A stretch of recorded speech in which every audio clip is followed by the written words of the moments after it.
Hello, it's Jill again. We're going to talk about the frequency matrices of the Fibonacci and Solfeggio tones that are both in the Paint Your Soul CD. Based on the work of Robert Becker, he did scientific work and reports that he believes the most impactful tones are going to be very little tiny ones, perhaps geomagnetic tones, very subtle, perhaps not even in our hearing range tones, that come from deep within the earth or from rotations of planets, little tiny sounds that come in our atmosphere. These little sounds will change, intermingle, interact, and change our subtle energy. Regarding the influence of the stars, this influence would be called astrology. Ancient people could see that certain sound patterns would light a person's aura up, the subtle energy around them.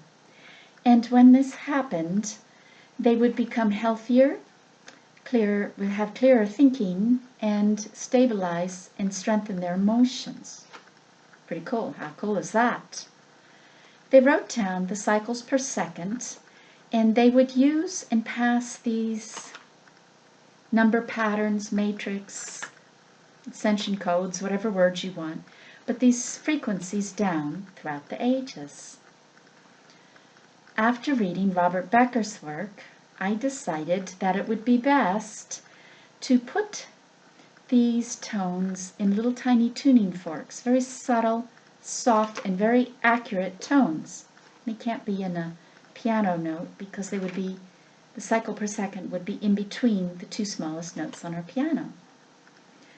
So I had all 18 of them, the solfeggio and the reverse solfeggio tones, made into tuning forks. The ancient Egyptians believed in a ka body, that everybody had an energy body, exact opposite of what we are. Sounds kind of crazy. Then I was watching a science thing on TV about spooky action at a distance and quantum entanglement.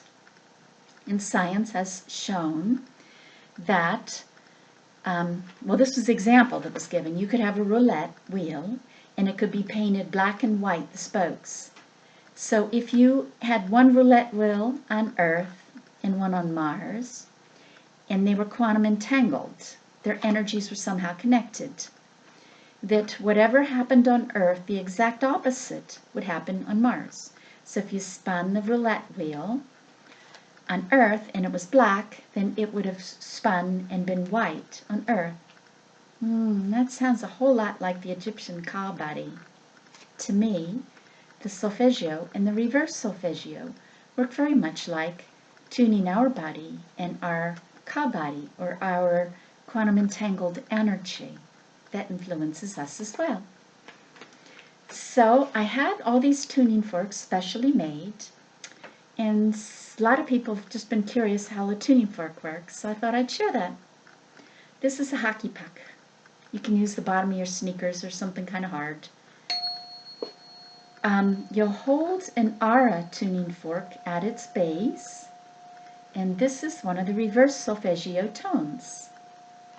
If you have all of these tones in your aura, and you took a photograph by Carillion photography, your aura would light up.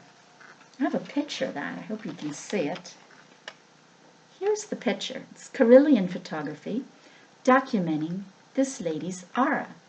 The one with all the light on it, just listen to 6 of the solfeggio tones. Wow, that's pretty significant. It's in my Ancient Sounds Modern Healing book. So, in addition to playing a couple of these for you, I thought I would tell you a couple little quick ways to use a tuning fork. If you have the solfeggio tones in your aura, as you saw from the pic, your aura is going to be beautiful and lit up. That equates to healthy, balanced energy in your mind, your emotions, and your body. The resonance, the same tone travels energy travels on the same tone in octaves of it. So if this tone resonates and I have it in my aura, it's going to exchange energy with my aura and sound. Now that came out pretty good, and I'm feeling really good. But let's pretend I had a sore throat. And if I did, it would go like beep, beep, and right there would be a hole in my aura. For if this cannot sound as loud, or at all, then I have a black spot in my aura, and that translates to bad mood, bad thoughts, bad health. And so one way to use the solfeggio tones, which can be found on my website, Jill's Wings of Light, is to just wave the forks in someone's aura. It feels really good. It's amazing how good it feels.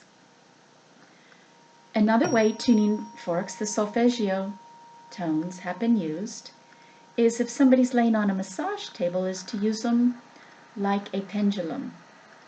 And using the lowest notes for the root chakra, you'll find if a chakra's blocked, it won't move, but the tuning fork won't move, but be patient. And as it begins to open up the chakra, it'll start to spin. That's kind of cool. Another way to use them is just experiment and use your intuition. Or perhaps use 3 at once and just experiment how good it feels. Clears the air in a room after, let's say, an argument or something. Hope that's helpful. And namaste.